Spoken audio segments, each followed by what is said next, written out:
Полицијата лиши од слобода 37-годишна вработена во домот за доенчиња и мали деца во Битола, затоа што ги запуштала децата згрижени во мал групен дом.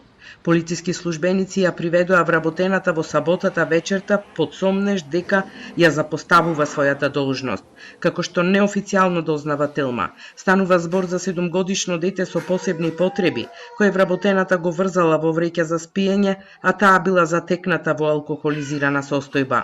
Од домот за доенчиња денеска не успеавме да добиеме повеќе информации, а од Министерството за труд и социјална политика, кои се одговорија дека против вработената ќе биде покрената дисциплинска постапка, а 7-годишното дете згрижено во оваа установа било прегледано од лекар кој констатирал добра психофизичка состојба кај него. Инаку пред 3 години домот за доенчиња и мали деца во Битола се трансформираше во 5 мали групни домови, сместени во куќи и станови на различни локации низ градот.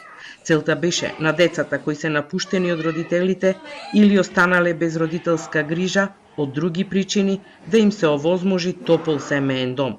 Од полицијата велат дека по целосно документирање на случајот против 37-годишната вработена во оваа установа ќе биде поднесена кривична пријава.